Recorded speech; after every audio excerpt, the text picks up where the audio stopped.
Hi guys, I am Marginus, and welcome to the first episode of How to Video Game, a show with a name just vague enough to be about pretty much whatever I want it to be, as long as it relates to video games. So, I found in my time playing video games that for some reason, people come to me for advice. They always want to know how I play video games and what I do in them, how I set up my perks and, all the different kind of little techniques that I use. For some reason, people seem to value my advice, so, hey, put it on YouTube, right? So, today we're going to be covering something in Destiny the Taken King. This is year 2 of Destiny right now, at the current time of this video, and they have an event going on, called Sparrow Racing. So, if you play Destiny at all, you know that there are vehicles that you have, little personal hoverbike vehicles, called Sparrows, and now you can race them. So, first I'm going to kind of show you my setup and all the different gear that I use. Then I'm going to give you a few little tips and tricks, the little maneuvers that I like to do in the matches, kind of explain how everything works. And then I'm actually going to finish up by showing you a full match of me kind of putting those into action. And with any luck, I'll actually win the match here. First up, gear. For the most part, none of this really matters.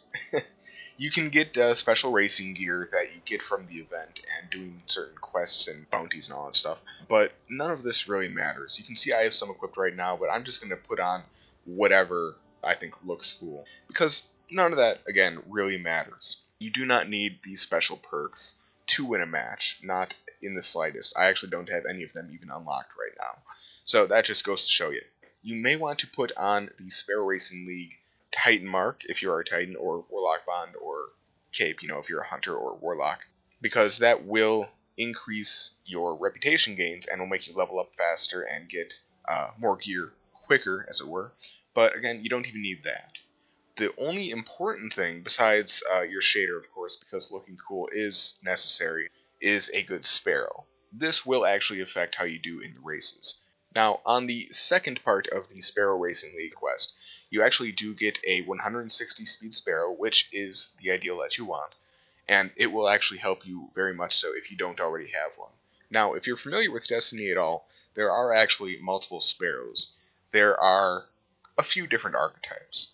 The first is the type that you get from the raid. These have 150 speed, and you can actually use right trigger to boost instead of what would normally break the Sparrow. So you get a little bit of extra speed there, at the risk of blowing up if you hold down right trigger too much.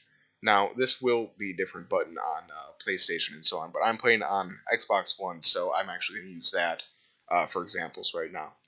You do not want these Sparrows because, one, blowing up is very dangerous. You do not want to do that. And two, you're actually going to get more speed out of being able to brake and handle corners a little bit more effectively. So you want to go with the next archetype of Sparrow, which is the 160 speed Sparrow. So any Sparrow with 160 for the number of speed points or whatever it has, that's going to be what you want right there. Something that can use right trigger to brake. You'll also notice it has a few other abilities, like being able to dash left and right by clicking in left or right stick or left and right bumper. And it also has the ability to do tricks in midair if you hold down right trigger while in midair. This is not necessary, and a lot of times it actually hurts you because it makes your Sparrow a little bit lighter and more easily flip overable. So you do not need that at all. My first 5 matches or so, I actually used Sparrow where you do not roll at all in midair. You do not do any flips and tricks and all that. It's completely unnecessary. It does help you a little bit, but until you're used to Sparrow Racing and familiar with it, you do not need to worry about that at all. But once you have all of these things here, you have whatever fancy gear that you like, how it looks equipped. Once you have your 160 speed Sparrow, you actually go to Amanda Holiday, the shipwright in the tower. She's going to be over in the hangar bay, and you can actually start a quest line by talking to her. Going through the quest line, you will actually get some good racing gear that's able to be leveled up, and it will actually give you some other perks that will help you with Sparrow Racing. But again, this is not necessary. She also has bounties, which will be able to be completed, of course, by doing certain things in matches. Usually I don't worry about these too much, but they will give you a little bit of extra rep gain. Now, I will also make a small mention of Tess Everest. You can actually go to her in the tower, and if you are impatient and you have real money to spend, you can actually buy some silver as DLC with real money, and you can actually get a good Sparrow right away. One of the Sparrows that I'm going to be using actually is available this way. You'll be able to use Boost, Roll in the Air, and have all these other abilities that are particularly useful to have.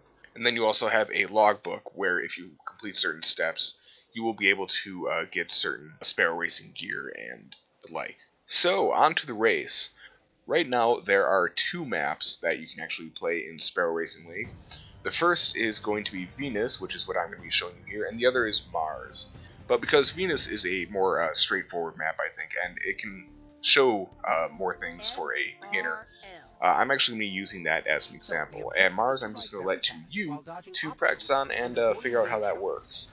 Now, the goal in any racing type scenario is, of course, to get first place, to be in front, to pass the finish line before anybody else. There are 2 ways to do this in Sparrow Racing League, but both of them involve going fast. There are 2 ways to really gain speed and keep it going, keep your momentum going in Destiny here in the Sparrow Racing League. The first way is to get out front in first place and stay in first place. Basically keep on playing so well and making your moves so properly that nobody can pass you, that they just cannot gain more momentum than you, which is actually pretty easy to do once you know how to really play Sparrow Racing.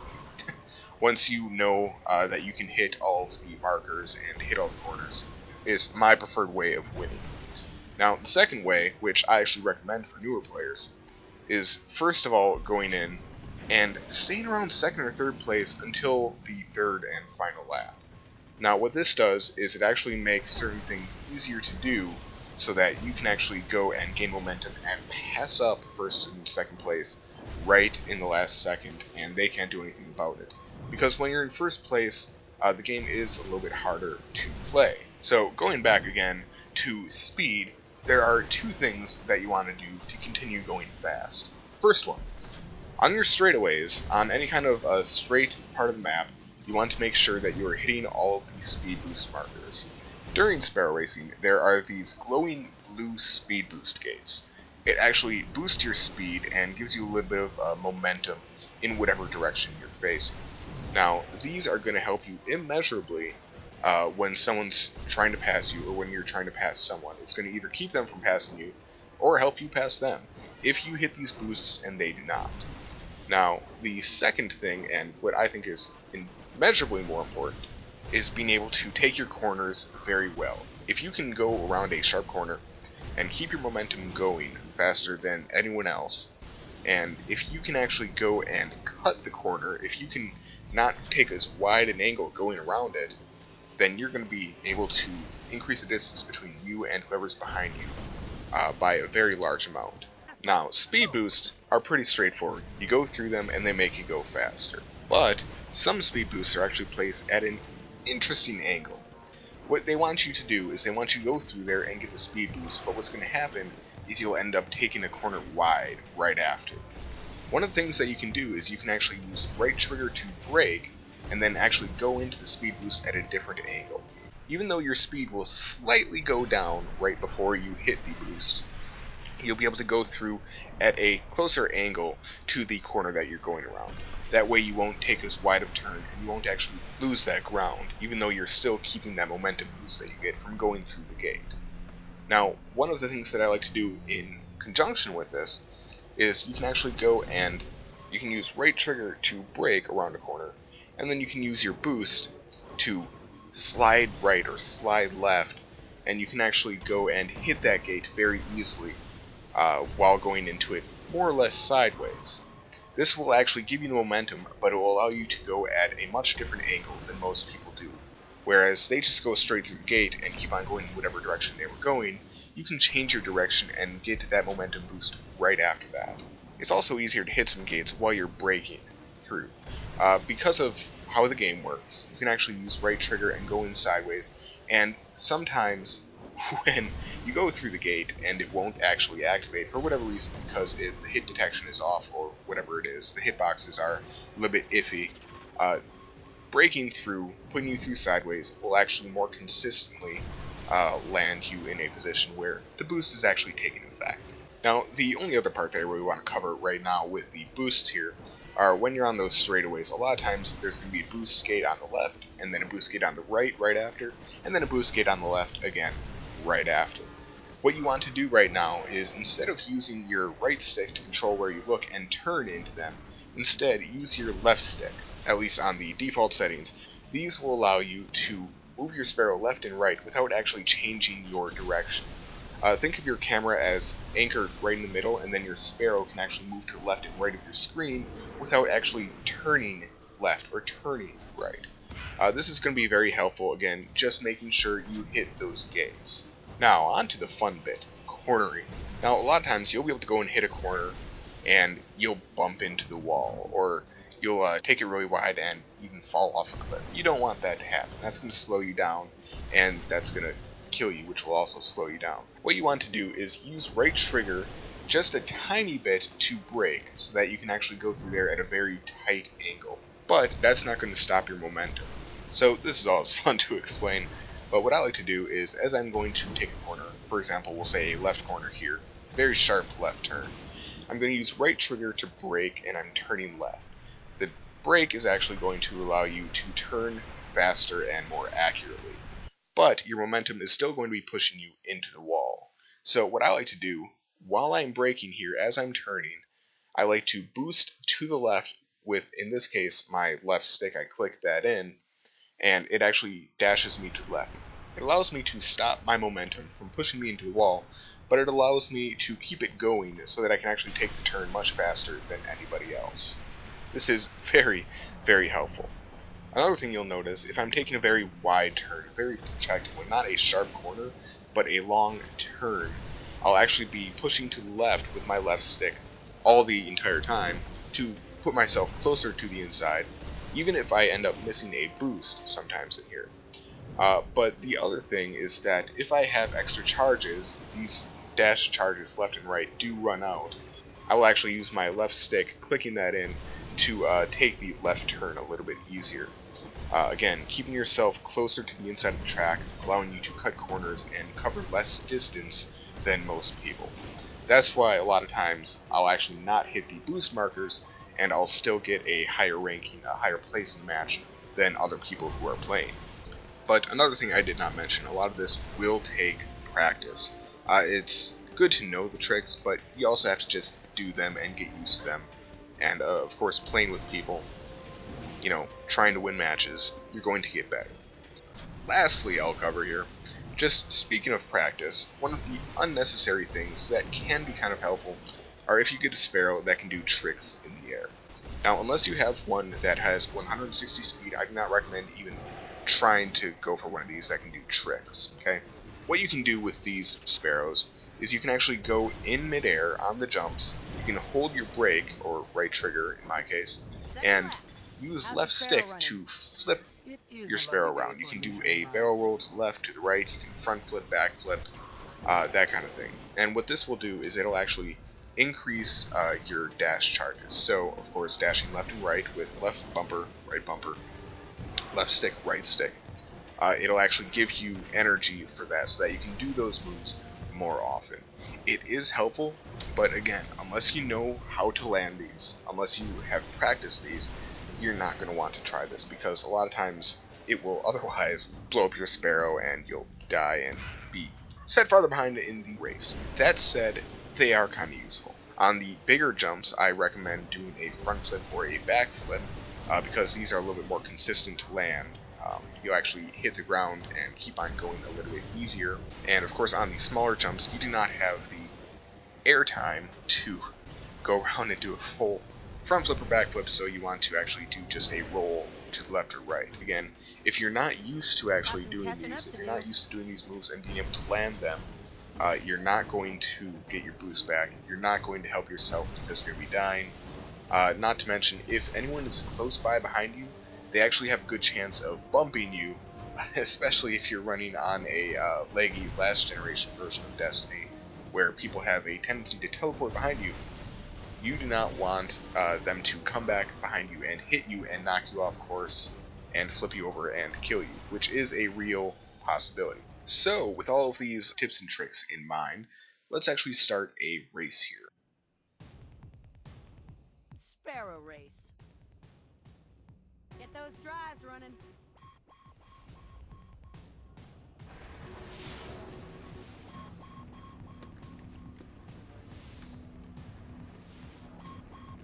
Vex and Fallen on the track. Be ready to dodge.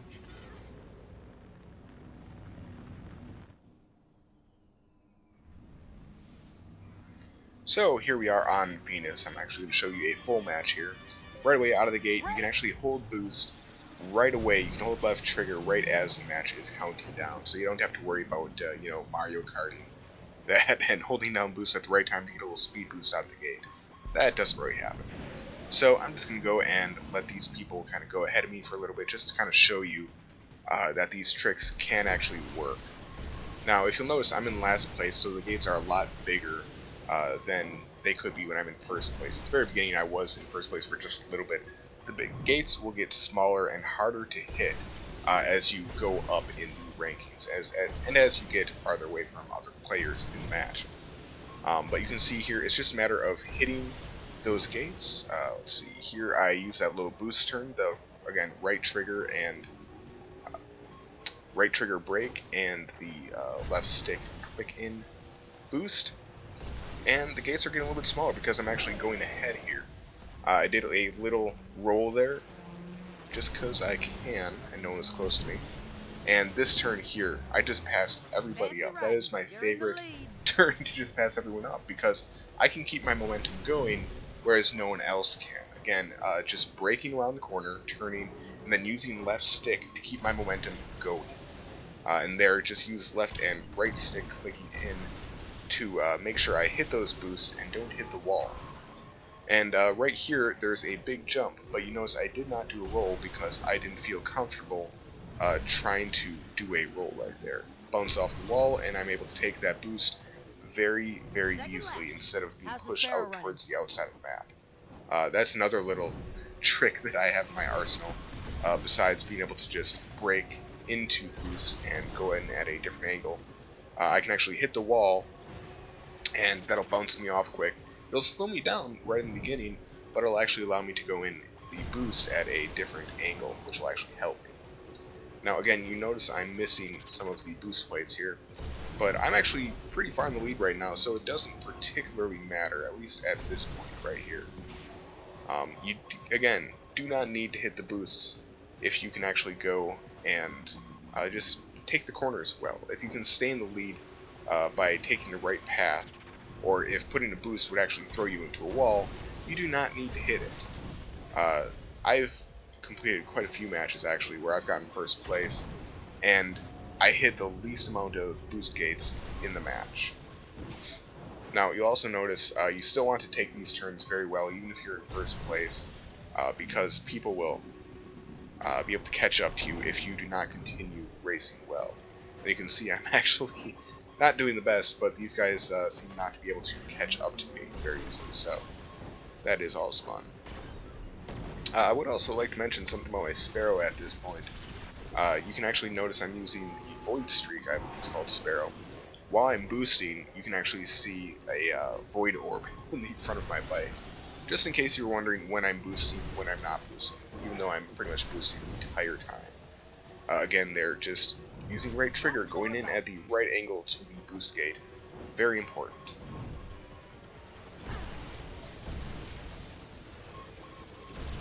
Yeah, and another thing you can notice here, again, the boost gates are a lot smaller because I'm in first place. Whereas when I was in last place, they were a lot bigger, a lot easier to hit.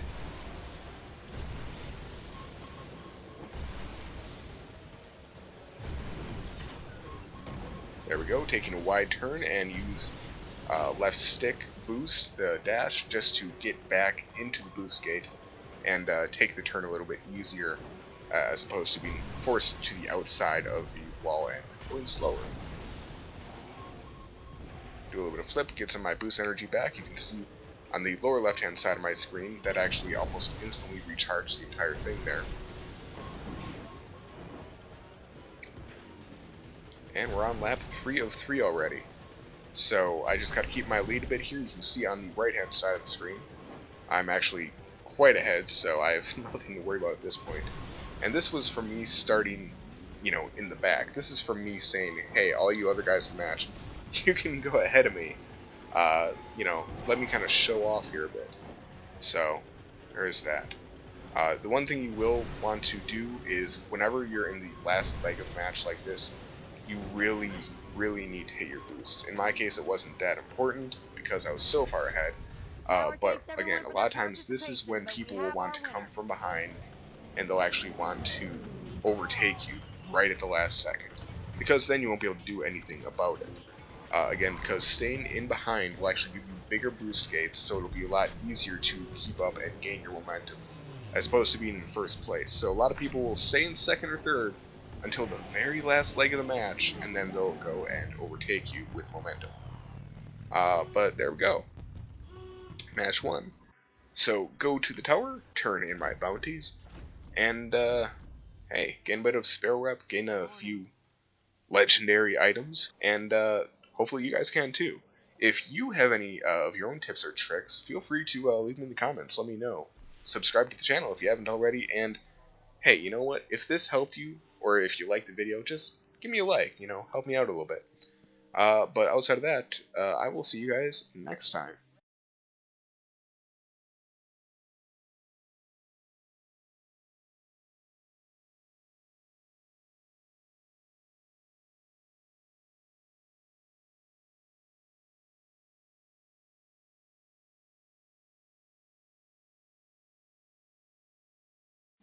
Jazz hands.